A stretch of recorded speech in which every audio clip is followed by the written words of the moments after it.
Now, let's dive into today's story. Chapter 1. The Soldier's Foundation. Kurt Dixon had built his life on three pillars: duty, honor, and family. At 34, he was a decorated Army Ranger with 12 years of service under his belt, known among his unit as ICE for his calm demeanor under fire and his ability to execute missions with surgical precision. His reputation preceded him in every theater he'd served: Afghanistan, Iraq, Syria, where his strategic mind and unwavering focus had saved countless lives. The third pillar, his family, centered around Morgan French, whom he'd married 8 years ago when she was a 23-year-old nursing student with auburn hair and emerald eyes that could melt his hardened exterior. She'd pursued him relentlessly during his leave in San Antonio, her vivacious personality a stark contrast to his measured composure. Morgan had a way of making him feel human again after months of being a weapon for his country. Their daughter, 6-year-old Emma, was Kurt's pride and joy. She had inherited her mother's wild curls, but her father's steel-gray eyes and stubborn determination. Emma was the reason Kurt had requested this final deployment, one last tour to secure his family's financial future before transitioning to civilian life. The military had offered him a position training new recruits at Fort Bragg, and he'd planned to surprise Morgan with the news when he returned. Kurt's sister, Diana Dixon, had always been skeptical of Morgan. Diana worked as a private investigator in Austin and possessed an uncanny ability to read people. She'd warned Kurt before his wedding that something felt off about Morgan's eagerness to marry a soldier she'd known for only 6 months. But Kurt, blinded by love and Morgan's tears about her difficult childhood, had dismissed Diana's concerns as overprotectiveness. What Kurt didn't know was that Morgan's pursuit of him hadn't been entirely romantic.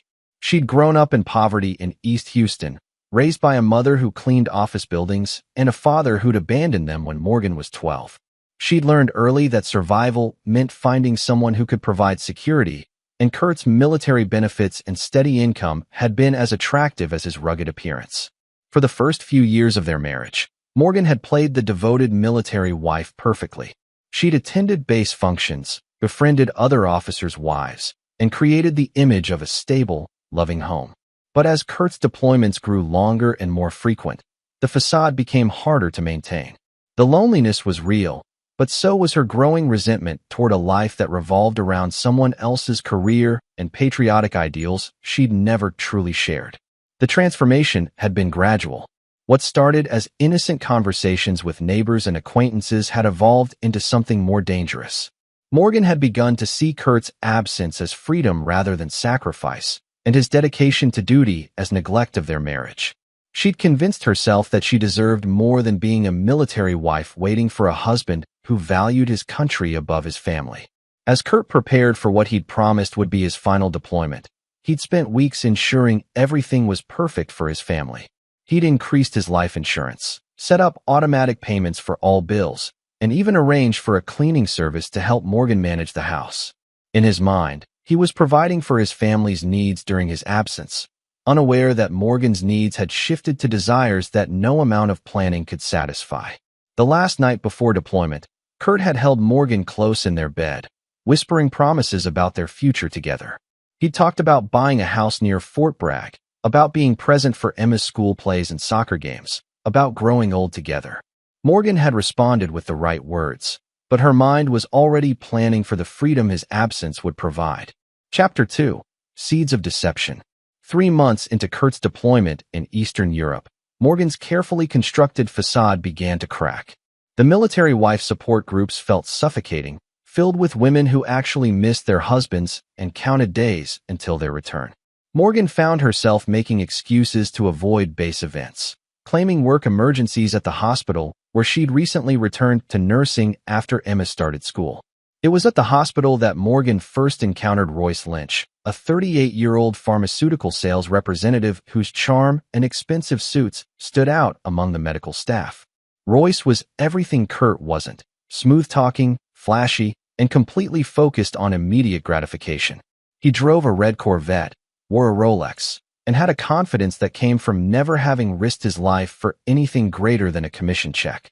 Royce had built his life on reading people and exploiting their vulnerabilities. He'd identified Morgan as a target within days of their first interaction, recognizing the signs of a neglected military wife looking for validation. His approach was calculated and methodical, beginning with professional conversations about medication protocols and gradually shifting to personal topics about the challenges of military marriages. "Your husband's been deployed for 3 months?" Royce had asked during a coffee break, his tone perfectly calibrated between sympathy and interest. That must be incredibly difficult, especially with a young daughter. Morgan had found herself opening up to Royce in ways she hadn't with anyone else. He listened without judgment when she complained about Kurt's rigid schedules and military mindset. He commiserated when she expressed frustration about making all parenting decisions alone. Most importantly, he made her feel seen and appreciated in ways that Kurt's practical demonstrations of love never had. The affair began emotionally long before it became physical. Royce understood that Morgan needed to feel like she was choosing him rather than being seduced. He let her initiate their first lunch date, allowed her to suggest meeting outside the hospital, and waited for her to make the first move toward physical intimacy. When they finally kissed in his car after a dinner at an upscale restaurant 40 miles from base, Morgan felt like she was reclaiming her life rather than betraying her marriage. Meanwhile, Kurt's letters and video calls painted a picture of a deployment that was more dangerous than he'd initially let on. His unit was involved in covert operations that he couldn't discuss in detail, but Morgan could see the exhaustion in his eyes and hear the tension in his voice. Where once she might have worried about his safety, now she found herself irritated by his inability to share what was happening, viewing his military secrecy as another form of emotional distance. Emma, perceptive as only children can be, began to notice changes in her mother's behavior. Morgan stayed out later, spent more time on her phone, and seemed distracted during their bedtime routines. When Emma asked about calling Daddy, Morgan would make excuses about time differences or mission requirements, not mentioning that she'd begun to dread Kurt's calls, which interrupted her new life and forced her to perform the role of faithful wife. Royce, sensing an opportunity to deepen Morgan's commitment to their relationship, began introducing her to his lifestyle. He took her to expensive restaurants, bought her jewelry she had to hide, and introduced her to friends who lived without the constraints of military protocol. He painted a picture of a life where she could be spontaneous, where her needs came first, and where love was measured in attention and luxury rather than duty and sacrifice. The psychological transformation was as complete as it was deliberate. Royce convinced Morgan that Kurt's dedication to the military demonstrated a fundamental flaw in his character, an inability to prioritize his family's emotional needs. He suggested that Kurt's willingness to risk his life repeatedly showed a death wish that would eventually leave Morgan widowed and Emma fatherless. In Royce's narrative, Morgan wasn't being unfaithful. She was protecting herself and her daughter from a man whose priorities would never align with theirs. By the time Kurt's deployment reached its halfway point, Morgan was living a double life with practiced ease.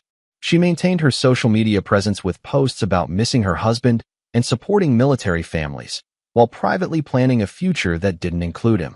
She'd even begun consulting with a divorce attorney, though she hadn't yet decided when to file papers. The irony was that Kurt's final deployment was going better than any previous tour. His unit had achieved their objectives ahead of schedule, and there was talk of early return. Kurt had been counting down days until he could surprise Morgan with news of his career change and early homecoming, never imagining that his wife was counting those same days toward her freedom. Chapter 3: The Perfect Storm. As Kurt's deployment entered its final months, Morgan grew bolder in her deception. She and Royce had established routines that felt like a real relationship.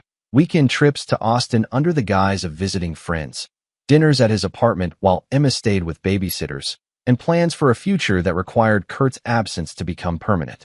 Morgan had convinced herself that she was in love with Royce, though what she actually loved was the fantasy of a life without military constraints. Royce, however, was playing a longer game than Morgan realized. His interest in her wasn't purely romantic, it was strategic.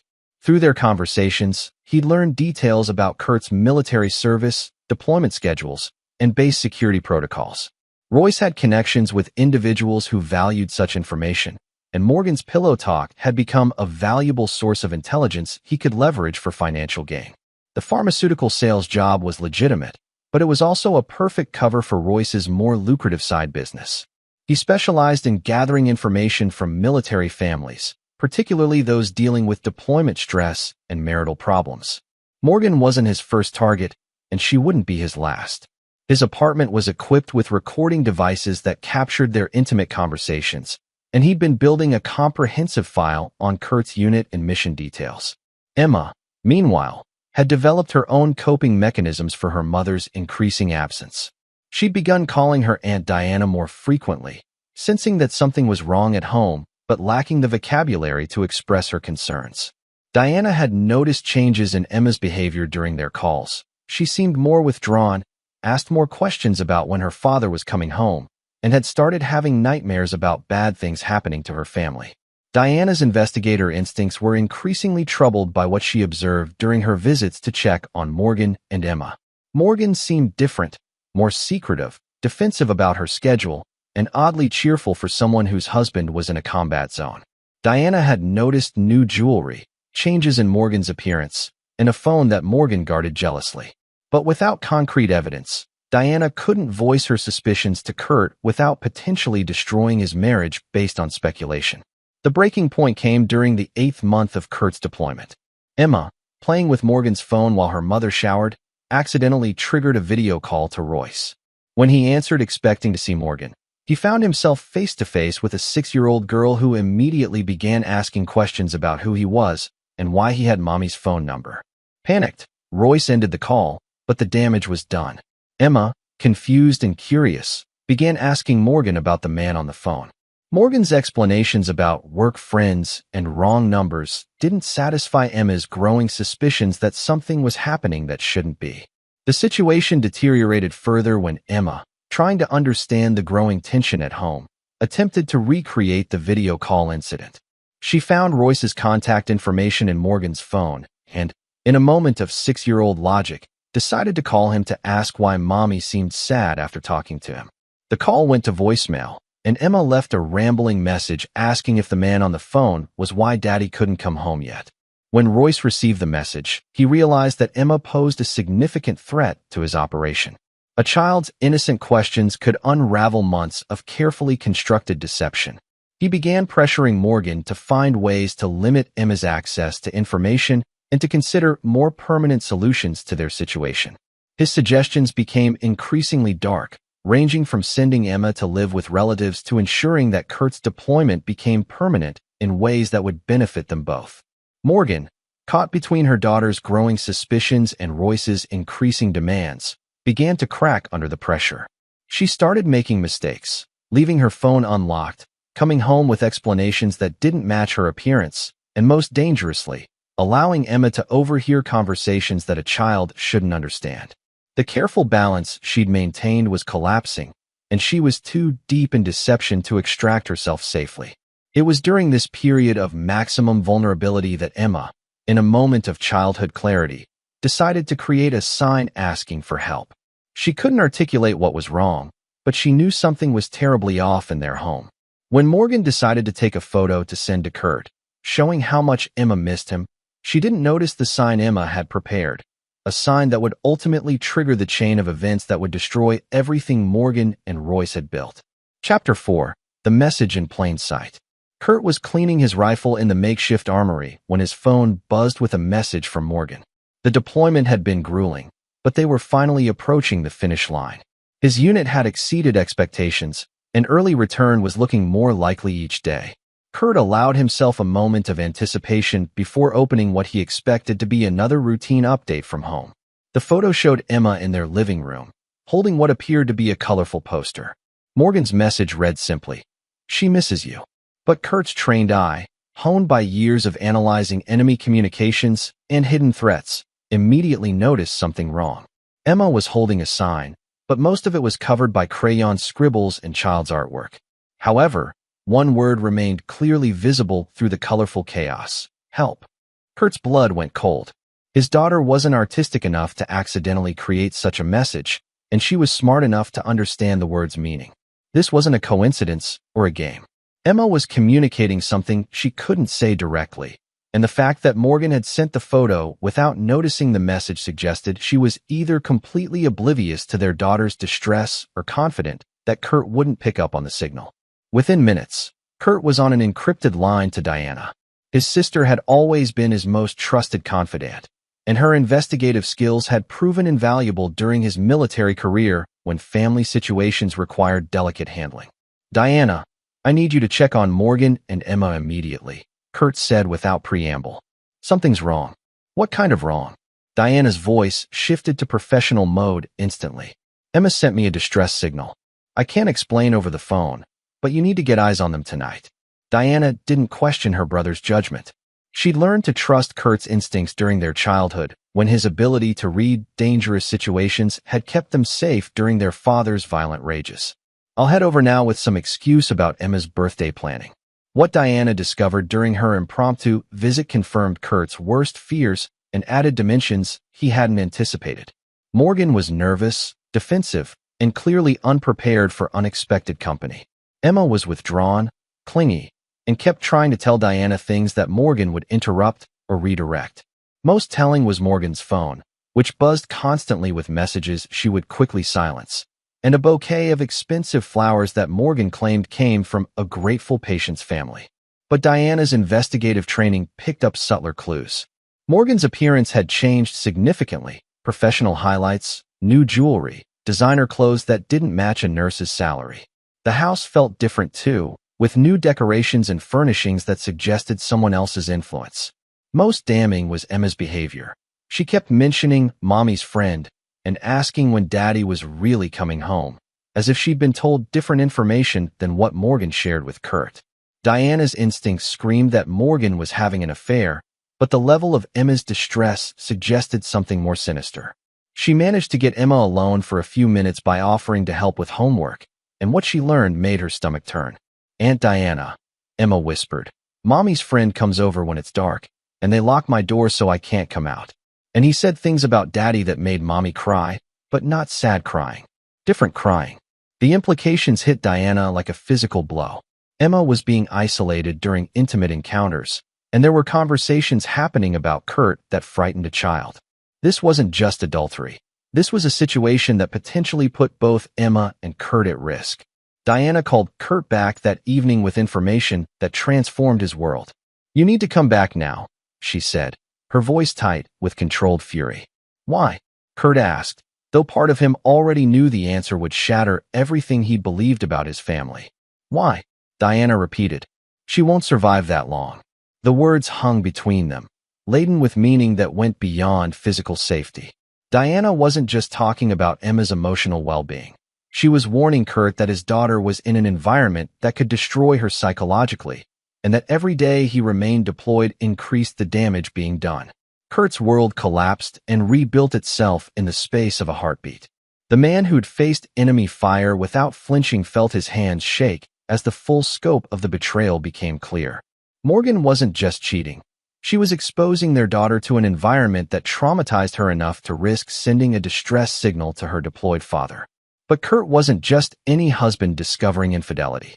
He was a special forces operator trained in psychological warfare, strategic planning, and precision targeting. His mind, which had been focused on completing his mission and returning home to celebrate their future, shifted into a different mode entirely. This was now a mission with different objectives: intelligence gathering, tactical planning, and the complete neutralization of threats to his child.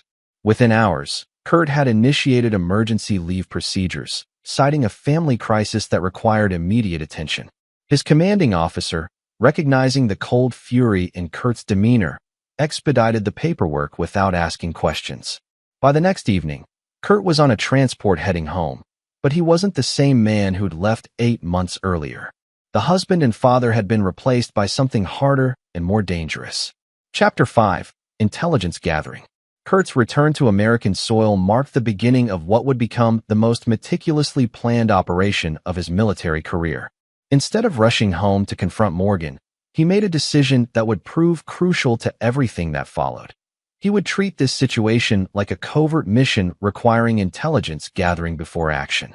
His first stop was a motel 40 minutes from base, where Diana met him with file sheet compiled during the week since their phone call. His sister had used her professional resources to conduct preliminary surveillance on Morgan, and what she discovered painted a picture of betrayal that went far deeper than simple adultery. Her lover is Royce Lynch, Diana reported, spreading photographs across the motel table. Pharmaceutical sales rep, 38, never married, owns a condo in Austin. But here's where it gets interesting. His financials don't match his lifestyle. He's either very good at hiding income or he's got revenue streams that aren't legitimate. Kurt studied the surveillance photos with professional detachment. Royce Lynch looked like exactly the kind of man who would target a military wife, polished, confident, and opportunistic. But Kurt's analytical mind was already moving beyond the personal betrayal to tactical considerations. "What about Emma?" Kurt asked. Diana's expression darkened. "I've documented several instances where Morgan left Emma with babysitters to meet Lynch. The girl's been having nightmares, bedwetting episodes, and showing signs of anxiety disorder. Yesterday, she asked me if Daddy was dead, and people were lying to her." The final piece of information Diana shared changed the entire scope of Kurt's mission. Through her professional contacts, she'd learned that Royce Lynch had been investigated by federal authorities for potential espionage activities, though no charges had been filed. His pattern of targeting military spouses suggested he might be gathering intelligence for purposes beyond personal gain. "If he's been pumping Morgan for information about your deployments and unit activities," Diana said carefully, "this could be bigger than a marriage betrayal." Kurt felt something shift inside him, a cold, calculating fury that he'd only experienced in combat situations where enemies threatened American lives. If Royce Lynch was using his wife to gather military intelligence while simultaneously traumatizing his daughter, the man had signed his own death warrant. Over the next 3 days, Kurt conducted surveillance on his own family with the same precision he'd used to track enemy targets overseas. He documented Morgan's routines, Lynch's visitation patterns, and most importantly, Emma's behavioral changes during different scenarios. What he observed confirmed his worst fears about the psychological damage being inflicted on his child. Emma's distress peaked whenever Morgan prepared for Lynch's visits. The little girl would become clingy, asking repeatedly about when her father was coming home, and would often hide in her room when Lynch arrived. Through careful observation, Kurt realized that Emma had been trained to stay away during adult activities, which meant she was aware of inappropriate behavior even if she didn't understand its full implications. The surveillance also revealed the extent of Morgan's deception. She'd been living a double life so completely that she'd created separate social media accounts, told different stories to different friend groups, and had even begun introducing Lynch to some acquaintances as her boyfriend, while maintaining her military wife facade with others. But the most damning discovery came when Kurt accessed their joint financial accounts and discovered that Morgan had been providing Lynch with information about his military benefits, deployment pay, and life insurance policies. The pattern suggested she was planning for a future that didn't include Kurt's survival, and Lynch had been helping her explore options that would maximize her financial gain as a widow. Kurt's military training had taught him that the most effective operations were those where the enemy never realized they were under attack until it was too late. He decided to apply that principle to his domestic situation, but with modifications that would ensure both Morgan and Lynch paid for their betrayal in ways that extended far beyond simple divorce proceedings. The plan Kurt developed was multi-layered and designed to destroy both of his targets completely while protecting Emma from further trauma. Phase 1 involved gathering evidence of Lynch's espionage activities and Morgan's complicity. Phase 2 would involve manipulating both targets into positions where they would destroy themselves. Phase 3 would be the final confrontation, where Kurt would reveal the full scope of his knowledge and deliver consequences that would ensure neither Morgan nor Lynch could ever threaten another military family. Kurt's transformation was complete. The loving husband and father who'd left for deployment 8 months earlier no longer existed. In his place was a predator who had identified threats to his child and was preparing to eliminate them with the same ruthless efficiency he'd used against enemy combatants. Chapter 6. The Trap Takes Shape. Kurt's plan began with a single phone call that would set everything in motion. Using his sister's investigative contacts, he arranged to have Royce Lynch flagged for a routine security audit by federal agencies investigating potential espionage activities. The beauty of this approach was that Lynch would never suspect that his military conquest had an Army Ranger husband who'd returned early from deployment with vengeance on his mind.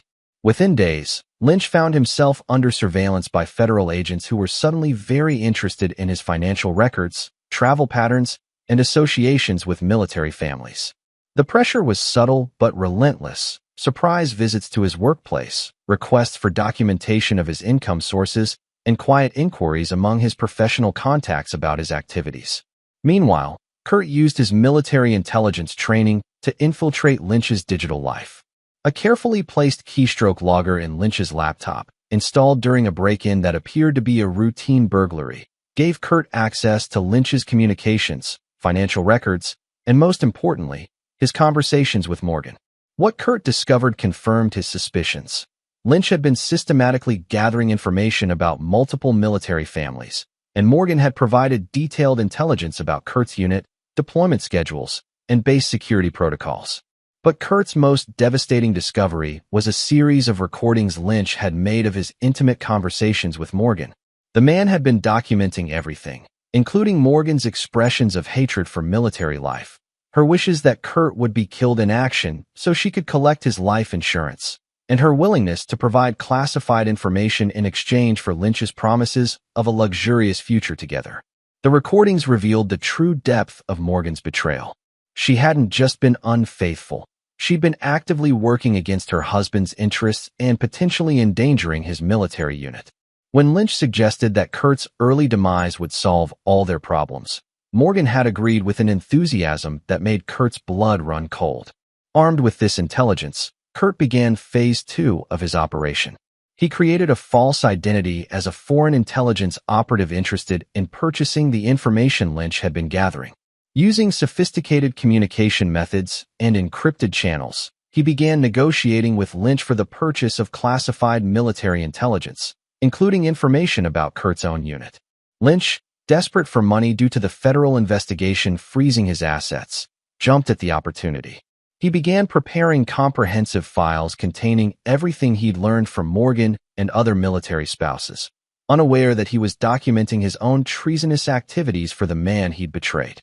Simultaneously, Kurt orchestrated a psychological warfare campaign designed to fracture the relationship between Morgan and Lynch.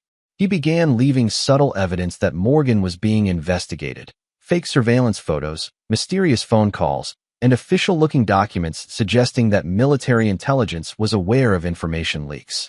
The pressure was designed to make both targets paranoid and likely to turn on each other. The strategy worked perfectly. As federal pressure mounted on Lynch and mysterious evidence of investigation appeared around Morgan, both began to suspect that their relationship had been compromised. Lynch started accusing Morgan of being careless with operational security, while Morgan became convinced that Lynch had been using her and was now trying to protect himself at her expense. Kurt watched their relationship deteriorate with cold satisfaction. He documented every argument, every accusation, and every moment of growing mistrust between his wife and her lover. He was systematically destroying their partnership while simultaneously gathering evidence that would ensure both faced severe legal consequences for their actions. The final element of Kurt's trap involved Emma's safety and well-being. He arranged for Diana to gradually increase her presence in Emma's life, positioning her as a stable figure who could provide continuity when the inevitable confrontation destroyed Emma's current living situation. Kurt also began documenting Morgan's parental neglect and the psychological damage being inflicted on his daughter, building a case that would ensure he gained full custody while Morgan faced charges of child endangerment. As the trap tightened around Morgan and Lynch, Kurt prepared for the final phase of his operation. He'd gathered enough evidence to destroy both targets legally, financially, and socially. He'd documented their espionage activities, their treasonous communications, and their plans to profit from his death. Most importantly, he'd positioned himself to protect Emma while ensuring that neither Morgan nor Lynch could ever threaten another military family. The man who'd left for deployment believing in love, family, and second chances no longer existed. In his place was something harder and more dangerous, a weapon pointed at the people who'd betrayed him and threatened his child. Kurt Dixon was ready for war, and his enemies had no idea what was coming for them. Chapter 7. The Unraveling. Kurt's return home was orchestrated like a special operations mission. He didn't announce his arrival or seek emotional reunions. Instead, He positioned himself as a ghost in his own life, watching and waiting for the perfect moment to strike. Using his keys, he entered his house while Morgan was at work and Emma was at school, moving through rooms that felt foreign despite being filled with his belongings. The evidence of betrayal was everywhere once he knew what to look for. Lynch's cologne lingered in the master bedroom. There were wine glasses in the sink that Kurt didn't recognize, restaurant receipts hidden in Morgan's purse for places she'd claimed never to have visited, and most damning, a drawer full of lingerie that Kurt had never seen his wife wear. But what struck him most was how thoroughly Morgan had erased him from their shared spaces. His photos had been moved or turned face down, his military awards had been relocated to less prominent positions, and the bedroom felt like it belonged to strangers. Emma's room told a different story. Her drawings had become darker, featuring families with missing fathers and monsters that looked suspiciously like well-dressed men. Her diary, which Kurt read with the clinical detachment of an intelligence analyst, revealed a child's confusion about why mommy's friend made her hide in her room and why daddy couldn't come home to make the scary man go away. The psychological profile Kurt developed of his daughter's trauma fueled his resolve. Emma wasn't just witnessing adult betrayal. She was being systematically isolated and traumatized by adults who prioritized their own desires over her well-being. The damage being done to her psyche was calculated and cruel, which meant Morgan and Lynch weren't just adulterers, they were child abusers. Kurt's surveillance revealed that Lynch and Morgan had planned a romantic getaway for the weekend, believing they had another 2 weeks before Kurt's scheduled return. They'd arranged for Emma to stay with a babysitter they trusted to remain silent about Lynch's presence in their lives. This weekend would provide Kurt with the perfect opportunity to execute the final phase of his plan. On Friday evening, Kurt positioned himself to observe Lynch's arrival at his house. He watched through night vision scopes as the man who'd been sleeping with his wife and terrifying his daughter walked confidently to the front door, carrying flowers and wine like he belonged there. The casual arrogance of Lynch's behavior, parking in Kurt's driveway, using Kurt's key, treating Kurt's home like his own territory, confirmed that this betrayal had been going on long enough to feel routine and comfortable. What happened next was a masterclass in psychological warfare. Instead of confronting them directly, Kurt began a campaign of subtle intimidation designed to shatter their sense of security. He triggered their home security system remotely, sending alerts about possible intruders. He made anonymous phone calls that disconnected when answered.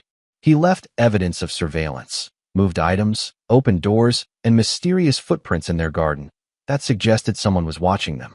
The psychological pressure escalated throughout the evening. Lynch, already paranoid due to the federal investigation, became convinced that they were under surveillance by law enforcement.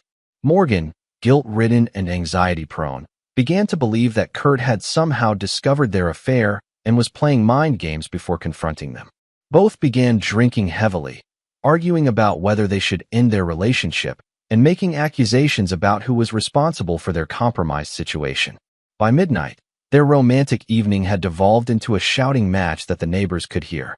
Lynch accused Morgan of being careless and drawing unwanted attention to their relationship. Morgan accused Lynch of using her and planning to abandon her when things became difficult. Both were right, and both were destroying the trust that had held their alliance together.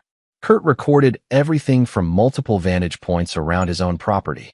He documented Lynch's increasingly erratic behavior, Morgan's admissions of guilt and regret, and most importantly, their discussions about how to handle Kurt's return and whether they needed to take more drastic action to protect themselves. These conversations would provide crucial evidence of premeditation and conspiracy when authorities eventually reviewed the recordings. The night reached its climax when Lynch, drunk and paranoid, began pressuring Morgan to consider permanent solutions to their Kurt problem. He suggested that military spouses died in combat regularly, and that with the right information provided to the right people, Kurt's next deployment could be his last. Morgan's response, laughter followed by eager planning, would be the evidence that sealed both their fates. As dawn approached, Kurt had everything he needed.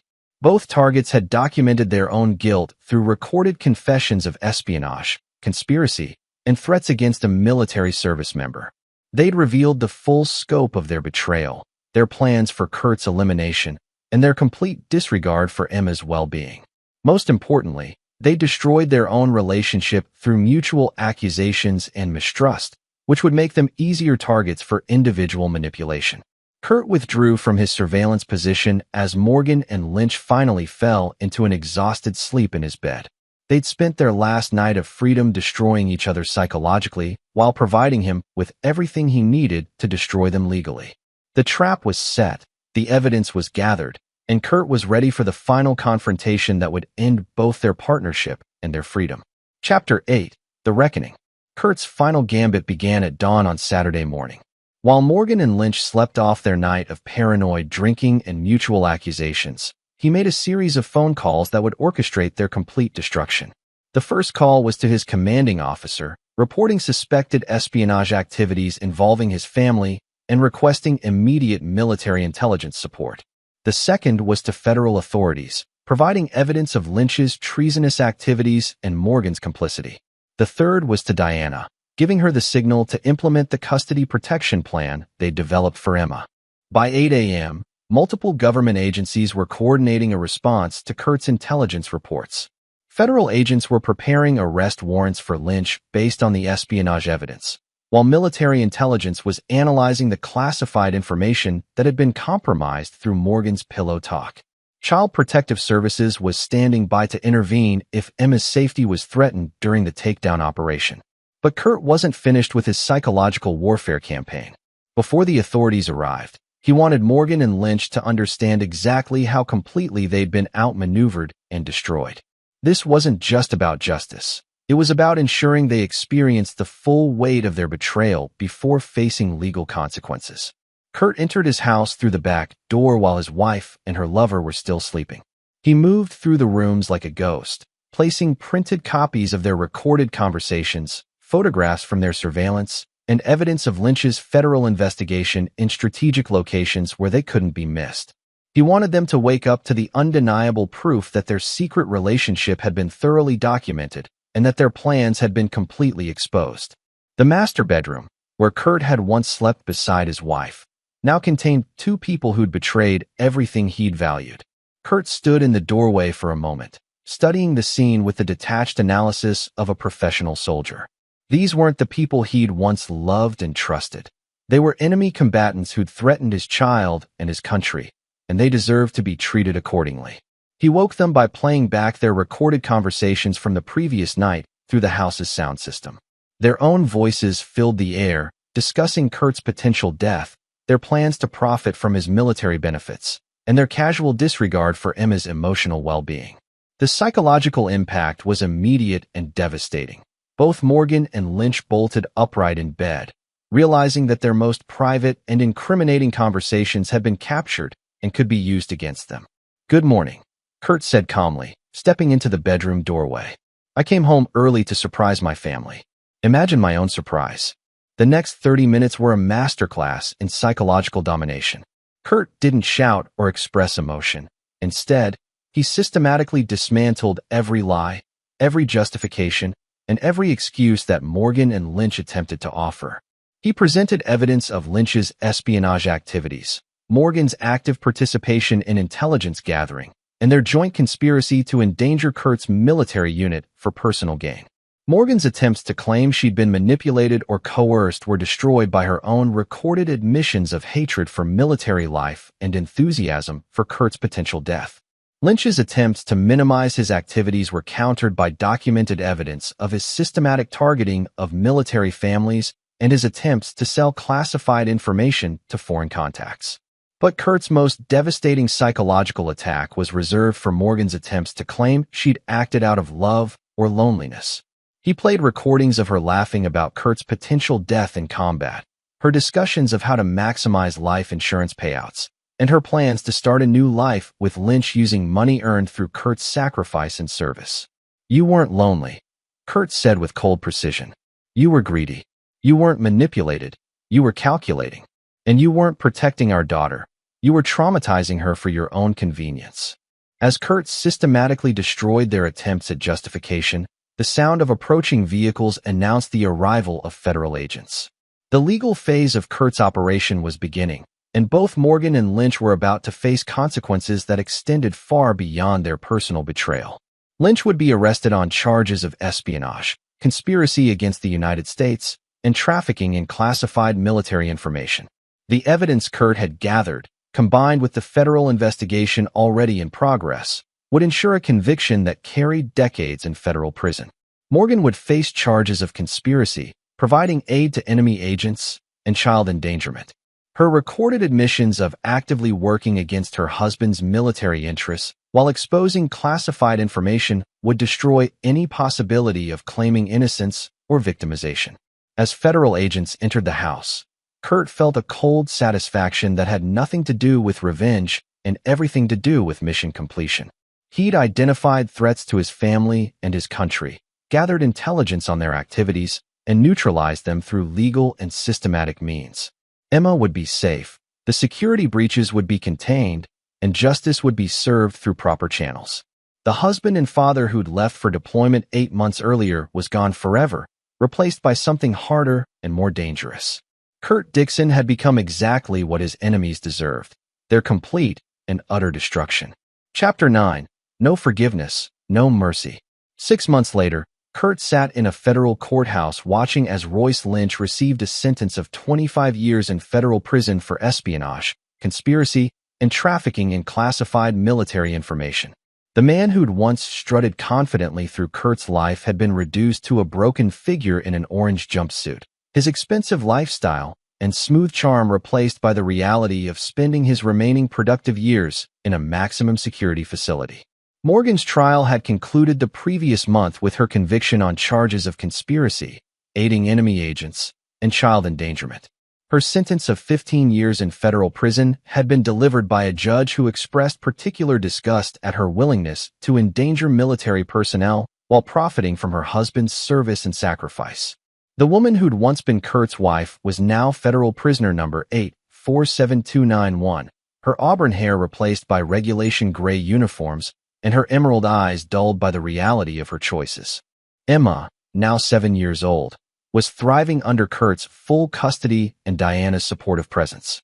The nightmares had stopped, the bedwetting episodes had ended, and most importantly, the anxiety that had marked her behavior during Morgan's betrayal had been replaced by the security of knowing her father would protect her from anyone who tried to hurt her. Emma rarely asked about her mother anymore, having learned through child therapy that some people make choices that remove them from the lives of those who love them. Kurt had received commendations from military intelligence for his role in exposing the espionage operation that had compromised multiple military families. His actions had led to a broader investigation that revealed Lynch's network of military spouse recruitment, resulting in the arrest of 6 additional conspirators and the protection of dozens of families from similar exploitation. The Army had offered Kurt a promotion and assignment to military intelligence, recognizing his unique skills in identifying and neutralizing domestic threats. But the most significant change was in Kurt himself. The man who'd once believed in second chances, forgiveness, and the redemptive power of love had been replaced by someone who understood that some betrayals were unforgivable and some people were irredeemable. He'd learned that true protection of his family required the complete elimination of threats, not attempts at reconciliation or rehabilitation. Diana had expressed concern about Kurt's emotional state, worried that his military efficiency in handling the betrayal had come at the cost of his capacity for trust and vulnerability. She'd suggested therapy, time for healing, and gradually opening himself to the possibility of love again. Kurt's response had been polite but final. He had Emma, he had his duty, and he had no interest in ever again making himself vulnerable to the kind of betrayal that had nearly destroyed his child. Some mistakes don't deserve forgiveness, Kurt had told his sister during one of their conversations about his future. Some people reveal who they really are when they think no one is watching, and once you see that truth, you can never unsee it. Morgan showed me exactly who she was, and I responded accordingly. Kurt's colleagues at Fort Bragg had learned not to suggest blind dates, social gatherings where single women might be present, or any activities designed to help him move on from his divorce.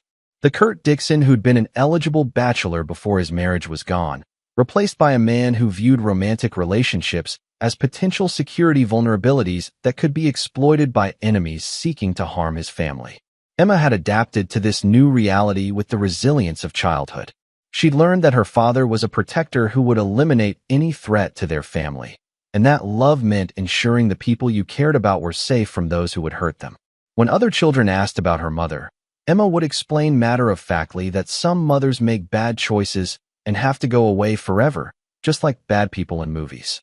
On the anniversary of Kurt's return from deployment, Diana brought Emma to the courthouse to watch Lynch's sentencing. It wasn't about revenge or closure. It was about Emma understanding that actions have consequences and that her father's job was to ensure bad people couldn't hurt good families. Emma had watched quietly as the man who'd terrified her was led away in chains, then asked her father if the scary man would ever be able to come back. No. Kurt had answered with the certainty of someone who'd studied Lynch's sentence structure and parole possibilities.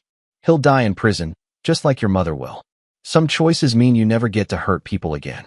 Emma had nodded with satisfaction and asked if they could get ice cream on the way home. For her, justice was simple. Bad people got punished, good people were protected, and her father made sure the rules were enforced. It was a worldview that matched Kurt's perfectly. As Kurt carried his sleeping daughter from the courthouse to his truck, he reflected on the completeness of his victory. Morgan and Lynch had lost their freedom, their futures, and their ability to ever again threaten innocent families. The espionage network had been dismantled, military security had been strengthened, and Emma was safe from anyone who might try to use her against him. The Kurt Dixon who'd believed in rehabilitation, second chances, and the power of love to overcome betrayal was gone forever. In his place was something harder and more effective, a protector who understood that some enemies could only be defeated through their complete destruction, and some betrayals required consequences that lasted a lifetime. Kurt had learned the most important lesson of his military career. Mercy was a luxury that endangered the people you were sworn to protect, and forgiveness was a weakness that enemies would exploit to hurt the innocent. He'd chosen protection over mercy, justice over forgiveness, and the safety of his daughter over any possibility of redemption for those who'd betrayed them. It was a choice he would never regret, and a lesson he would never forget.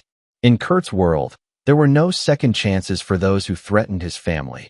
There was only the swift, final justice that ensured they could never hurt anyone again. Some betrayals were unforgivable. Some people were irredeemable. And some fathers would do whatever it took to ensure their children never had to fear the monsters who hid behind masks of love and trust. Kurt Dixon had become exactly what his enemies deserved, and exactly what his daughter needed. A man who would protect the innocent by destroying those who threatened them, completely and without mercy.